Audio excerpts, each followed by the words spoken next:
Assalamualaikum warahmatullahi wabarakatuh. Izin memperkenalkan diri, nama saya Deborah Resika dengan NIM 2450 Pada hari ini saya akan mempresentasikan laporan tugas kimia farmasi 1 dengan dosen pengampu Ibu Apoteker Rina Anugrah.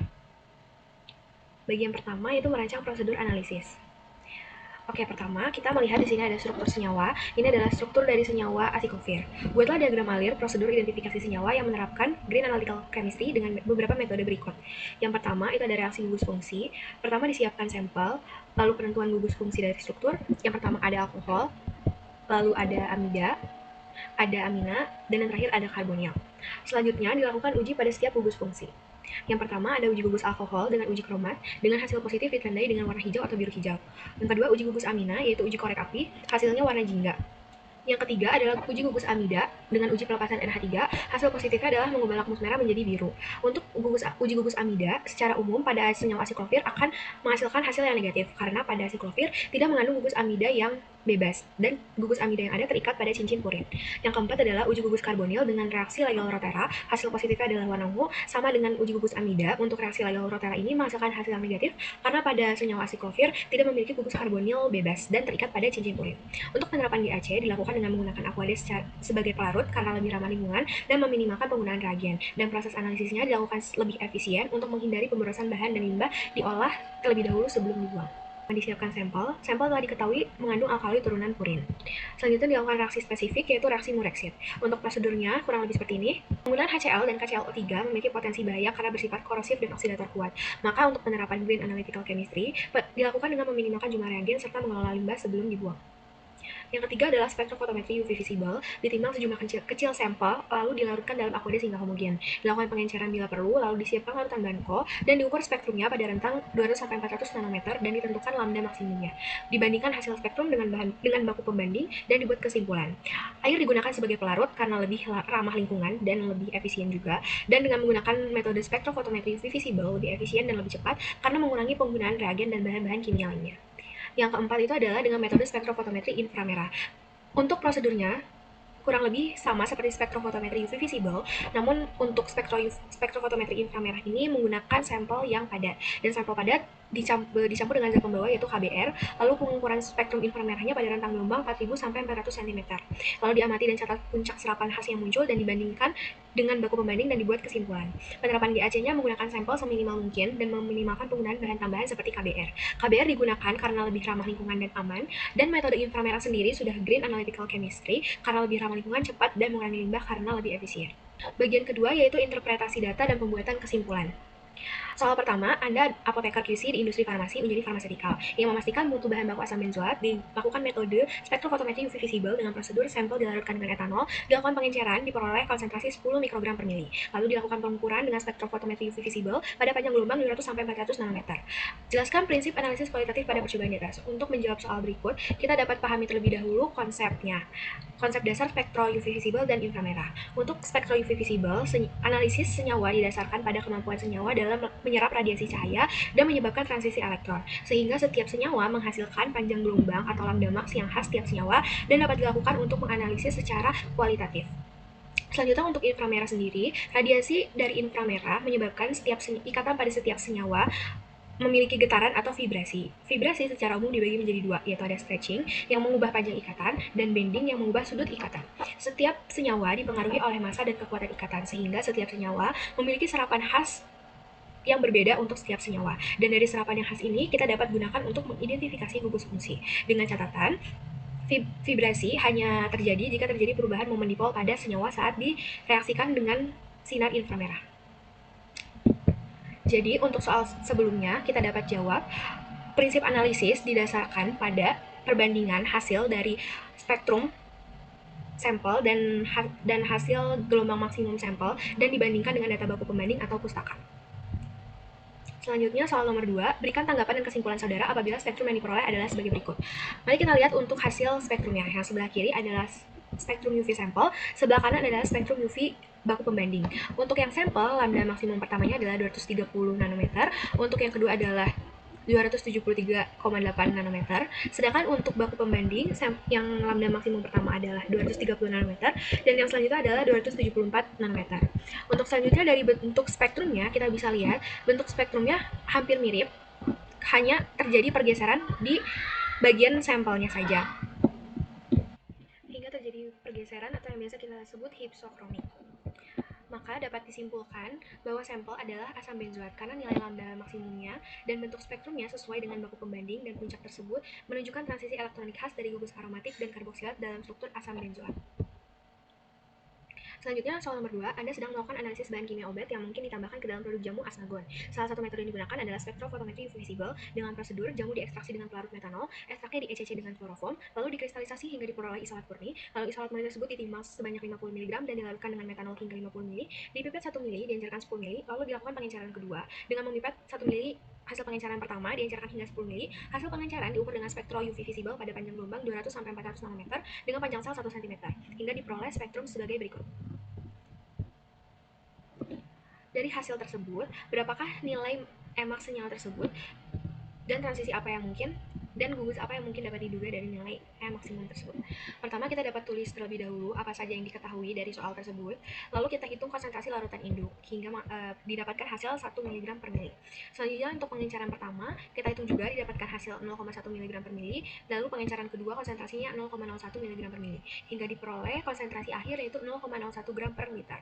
Untuk perhitungan dengan persamaan Lambert-Beer, kita membutuhkan konsentrasi dalam bentuk molaritas, sehingga kita dapat konversi dari konsentrasi gram per liter ke molaritas, sehingga didapatkan hasil sebagai berikut. Lalu untuk persamaan Lambert-Beer, kita dapat menggunakan rumus A sama dengan epsilon dikali B dikali C, karena yang ditanya adalah E, maka kita dapat menggunakan rumus berikut, sehingga diperoleh hasil sebagai berikut. Berdasarkan nilai Emax yang cukup besar, dapat diperkirakan transisi yang mungkin terjadi adalah transisi dari pi ke pi bintang. Selain itu, pada spektrum dapat kita lihat bahwasannya lambda maksnya di atas 200 nanometer, di mana dapat kita duga gugus fungsi yang mungkin terdapat pada senyawa tersebut adalah gugus aromatik atau ikatan rangkap terkonjugasi. Selanjutnya nomor 3, seorang apoteker QC sedang melakukan analisis bahan baku kloramfenikol dan diperoleh data sebagai berikut. Kita diminta untuk melakukan pengamatan, lalu pengkajian literatur, dan dibuat kesimpulan. Berikut adalah hasil data perbandingan antara hasil pengujian dan literatur dan interpretasi. Untuk struktur kimianya, untuk pemeriksaan organoleptik hanya ditemukan sedikit perbedaan, yaitu pada hasil pengujian berwarna putih kecoklatan, sedangkan pada literatur itu putih hingga putih kelabu atau putih kekuningan. Kemungkinan sedikit perbedaan tersebut karena terjadinya oksidasi atau faktor penyimpanan atau mengindikasikan kemungkinan adanya degradasi ringan. Untuk jarak lebur, pada pengujian 150 sampai 151, pada literatur 149 sampai 153, di mana hasil pengujian masih dalam rentang yang terdapat pada literatur dan menunjukkan bahwasannya kemurnian sampel masih baik. Selanjutnya yaitu uji kelarutan. Pada hasil pengujian didapatkan data larut dalam air dan eter. Terdapat perbedaan dengan literatur di mana dengan kloramfenikol dengan air sukar larut dan tidak terdapat keterangan bahwasanya larut dalam eter. Namun hasil pengujian tersebut mengindikasikan kemungkinan adanya pengaruh lain dari faktor impuritas pada saat pengujian. Prediksi gugus fungsi dari uji kelarutan, karena senyawa dapat larut dalam pelarut nonpolar dan pelarut organik, sehingga senyawa diduga memiliki gugus alkohol atau amida, di mana larut pada pelarut polar, dan untuk gugus non-polar seperti cincin aromatik, sehingga dapat larut dalam pelarut polar dan organik. Untuk reaksi kimianya, tidak ditemukan perbedaan sehingga dapat diprediksi bahwa senyawa memiliki gugus nitro, gugus alkohol, dan gugus kromat, lalu ikatan rangkap alifatik. Selanjutnya, dari gambar spektrum UV visible, kita dapat bandingkan bentuknya sama-sama memiliki satu puncak. Ini juga memiliki satu puncak, di mana lambda maksimumnya sama-sama 278 nanometer. Selanjutnya, untuk perhitungan absorptivitas molar, pertama seperti tadi juga kita tulis dulu apa saja yang diketahui dari soal. Karena tidak diketahui konsentrasi dari senyawa yang digunakan, maka kita bisa menggunakan nilai absorbensi spesifik sekitar 297 pada lambda 278 nanometer.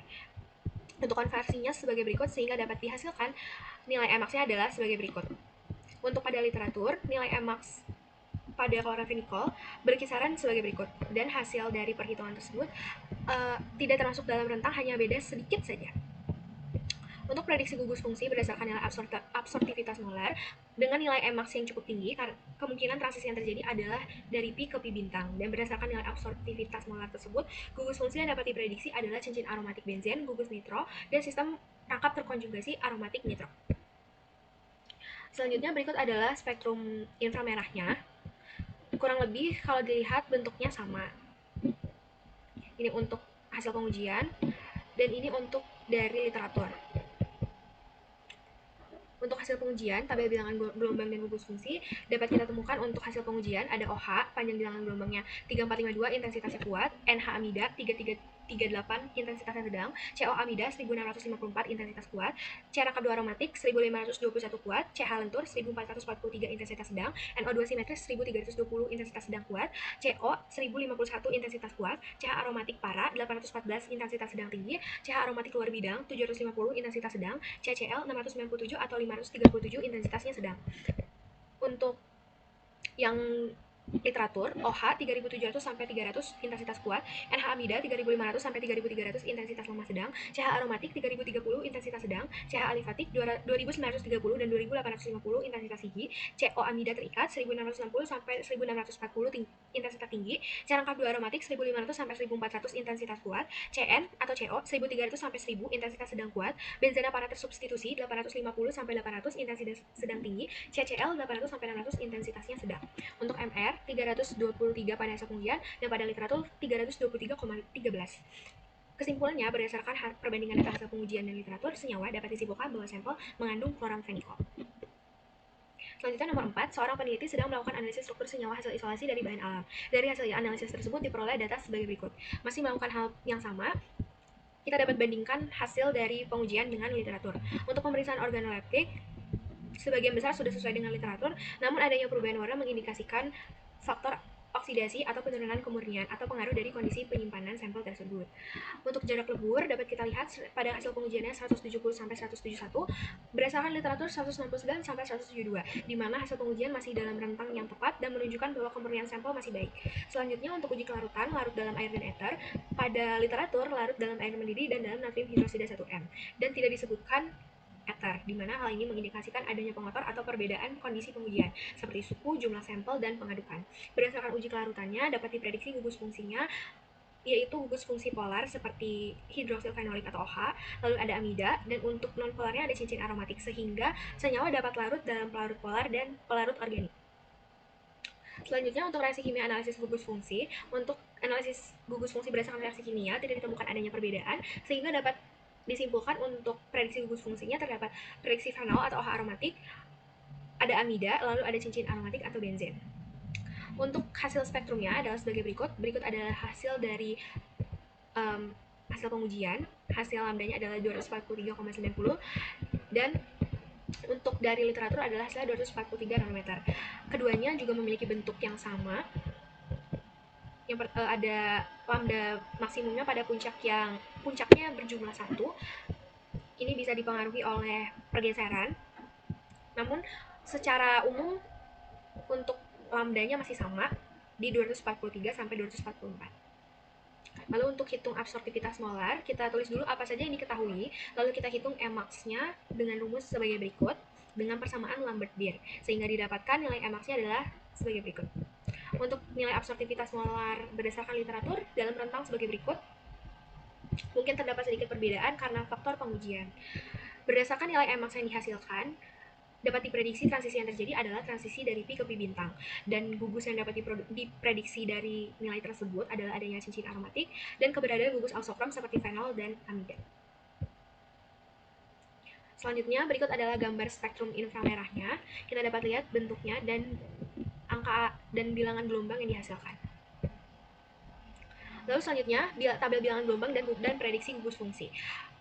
3320 sampai 3200 intensitas kuat lebar, dugaan gugus fungsinya OH fenol dan NH amida. 3030 intensitasnya sedang, dugaan gugus fungsinya CH aromatik. 2930 sampai 2850 intensitasnya lemah sedang, dugaannya CH alifatik. 1550 sampai 1600 intensitas kuat, dugaannya CO amida. 1600 sampai 1500 intensitas sedang, dugaannya C rangkap 2 aromatik. 1320 sampai 1250 intensitas kuat, dugaannya CN amida. 860 sampai 800 intensitas sedang, dugaannya CH aromatik atau out of blend.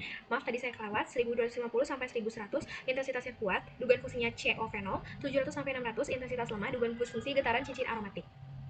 Untuk MR-nya dapat kita lihat berdasarkan hasil pengujian MR-nya 151, berdasarkan literatur MR-nya 151,16. Berdasarkan hasil analisis dengan perbandingan data hasil pengujian dengan literatur, dapat kita duga senyawa memiliki gugus fungsi fenol atau ROH, amida, dan cincin aromatik benzen.